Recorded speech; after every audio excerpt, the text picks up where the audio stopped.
സ്നേഹസ്വരൂപരെ സ്വാഗതം. ദശവർഷത്തിലൊരിക്കൽ മാത്രം ബാലികമാരാൽ പൂജ ചെയ്യപ്പെടുന്ന സഹസ്രാര പത്മപൂജ ദർശിക്കാൻ വന്ന നിങ്ങൾ ഈശ്വര പ്രതിരൂപങ്ങളാണ്. ഇവളുടെ ജന്മത്തിൽ ബാലികയായി ദശവർഷത്തിലൊരിക്കൽ മാത്രമേ സഹസ്രാര പത്മപൂജ ചെയ്യാനാവൂ. ആ പൂജയിലൂടെ ഈശ്വരപ്രസാദം അറിയാനുള്ള വഴി സുഹൃതം ചെയ്ത ഭൂലോകവാസികളായ കുട്ടികൾ എത്തുമെന്നുള്ളതാണ്. സ്നേഹസ്വരൂപരെ, ഞങ്ങൾ ധന്യരായി. ഇതാണ് നന്മയുടെ ലോകം. ആളുകൾ അനവധി, ഹൃദയവികാരം ഒന്നേയുള്ളൂ, സ്നേഹം മാത്രം. ഈശ്വരകാരുണ്യം പ്രഭാമയ രൂപമായി വിലസുന്ന പുണ്യഭൂമി, അതാണ് മായാപുരി. മകളെ, ഇവരെ വിശിഷ്ട മന്ദിരത്തിലേക്ക് കൊണ്ടുപോകൂ. താമരതൽപ്പ് ഒരുക്കൂ. ഭക്ഷണം കഴിഞ്ഞ് സുഖമായി വിശ്രമിക്കട്ടെ.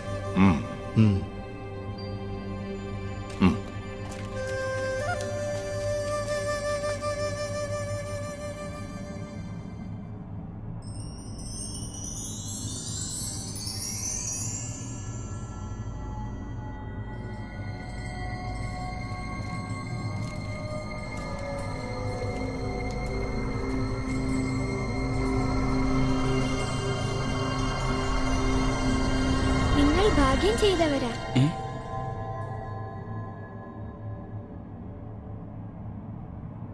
എന്താ അങ്ങനെ പറഞ്ഞ്? എത്ര ജന്മം കഴിഞ്ഞാലും ഈശ്വരനെ ഇത്രയേറെ അടുത്ത് കാണാൻ ഭൂമിയിൽ എത്ര പേർക്ക് കഴിയും? നിങ്ങൾക്കതിന് കഴിഞ്ഞല്ലോ. അതുകൊണ്ട് ഇപ്പൊ നിങ്ങൾ എന്ത് ചോദിച്ചാലും അതീ നിമിഷം ഈശ്വരൻ സാധിച്ചു തരും. ഞങ്ങൾക്ക് ചോദിക്കേണ്ടത് ഈശ്വരനോടല്ല, ഇവിടെയാണ്. എന്നോടോ? അതെ, ഞങ്ങൾക്ക് ഈ ചൈതന്യഗോളം വേണം. കഴിയുമോ തരാൻ? നിങ്ങൾക്കിതൊരു ഗോളം മാത്രമായിരിക്കും, പക്ഷേ ഈ ലോകത്തെ അനേകായിരങ്ങളുടെ പ്രാണനാണിത്. മറ്റാളുകളെ തട്ടിയെടുത്താലോ? എടുക്കാം. അന്നീ ലോകവും സ്നേഹിക്കാൻ മാത്രമറിയാവുന്ന ഞങ്ങളും നശിക്കും. അത് സത്യം. ക്ഷമിക്കണം, ഞങ്ങളോട് കാട്ടിയ ഈ സ്നേഹത്തിന് മുമ്പിൽ ഒന്നും മറച്ചു വെക്കുന്നില്ല. ഞങ്ങൾ വന്നത് നന്മയുടെ ഈ ചൈതന്യഗോളം തട്ടിയെടുക്കാനാ. ഞങ്ങൾ സ്നേഹിക്കുന്ന ഒട്ടനവധി പേരെ രക്ഷിക്കാനും ഞങ്ങൾക്ക് സ്വയം രക്ഷപ്പെടാനും വേണ്ടിയാ. മനസ്സിലായില്ല. പറയാം, തിന്മയുടെ ശക്തിയാ ഇതിനെല്ലാം ഞങ്ങളെ പ്രേരിപ്പിച്ചത്.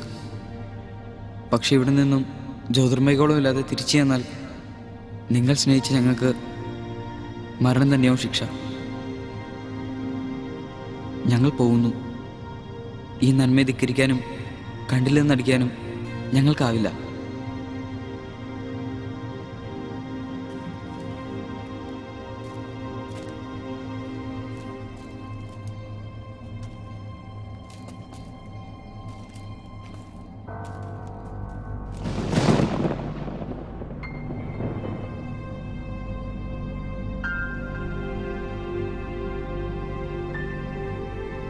പൊയ്ക്കോളൂ.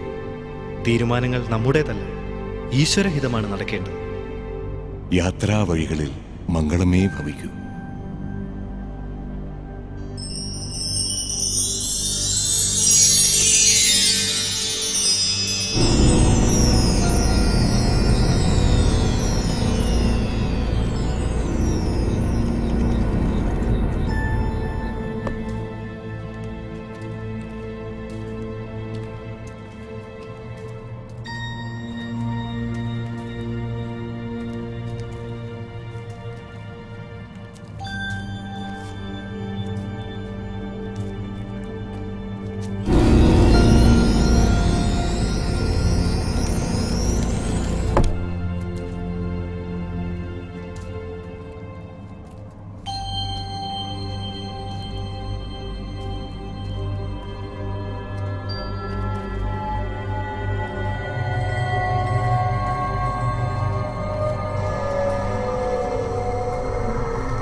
കൊണ്ടുപോയിക്കോളൂ.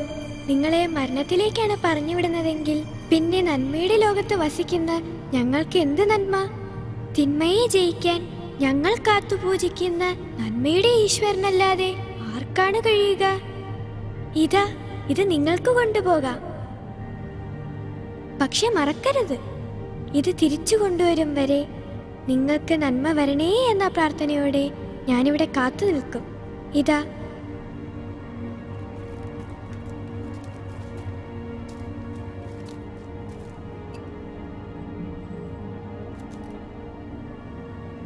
ഇത് നിങ്ങളുടെ രക്ഷയ്ക്കിരിക്കട്ടെ.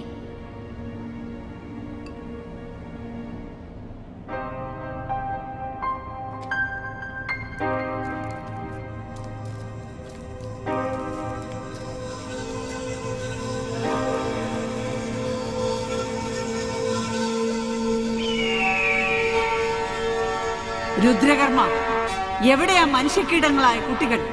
വരും. പ്രാണനിൽ ഭയമുള്ളവരാണ്. എന്ത് ത്യാഗം സഹിച്ചും ആ ഗോളവുമായി അവരെത്തുക തന്നെ ചെയ്യും. നിങ്ങൾക്ക് മാത്രം അകത്തേക്ക് പോകാം.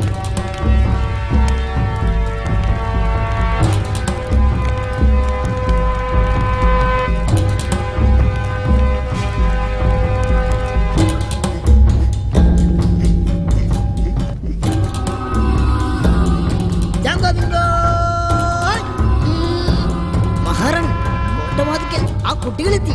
കയ്യിൽ പ്രകാശഗോളവുമുണ്ട്. സന്തോഷം. രുദ്രകർമ്മ, അവറ്റകളെ ആനയിക്കൂ. വേഗമാവട്ടെ.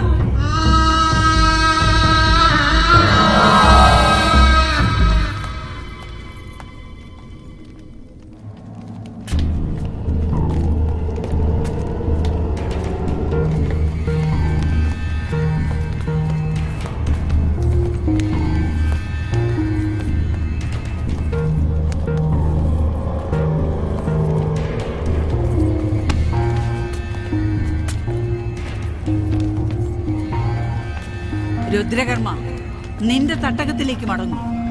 നമുക്ക് ഈ വിജയം നേടിത്തന്ന രുദ്രമൂർത്തികളുടെ മുന്നിൽ പൂജാതി സേവകൾ ചെയ്യൂ.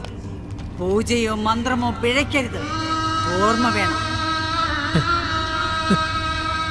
ഇല്ല, ഒന്നിനും ഒരു മാറ്റമുണ്ടാവില്ല.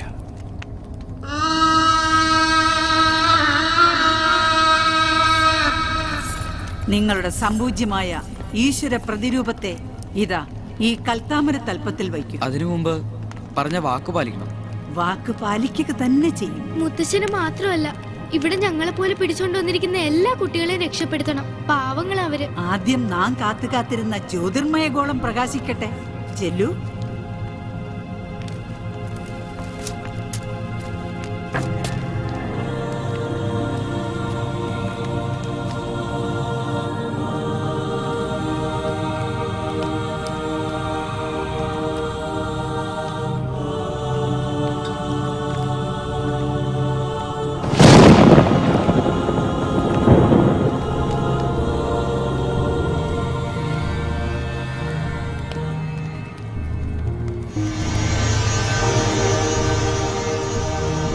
സമർത്ഥരാണ് നിങ്ങൾ.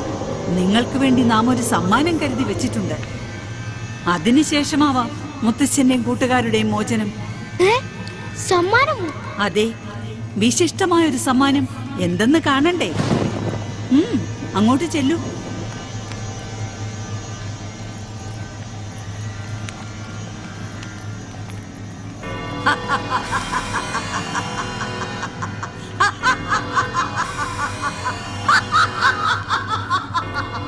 ഏ മൂഢജന്മങ്ങളെ, ഈ കാബാലി നിങ്ങളുടെ രക്ഷകയാകുമെന്ന് കരുതിയോ?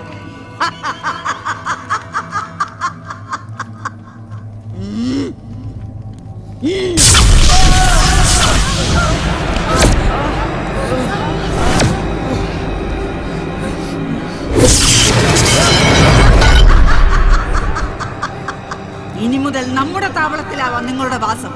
അതാണ് സമ്മാനം, അതിശ്രേഷ്ഠമായ സമ്മാനം.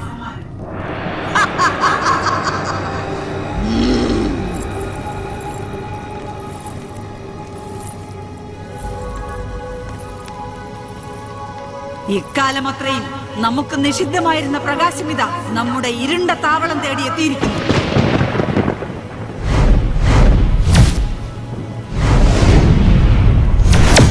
രുദ്രകർമ്മ, ഈ ജ്യോതിർമയ ഗോളത്തിന്റെ ശക്തിയിൽ എല്ലാം സ്വന്തമാക്കി നമ്മെ നിഗ്രഹിക്കാമെന്ന് നീ മോഹിച്ചു അല്ലേ?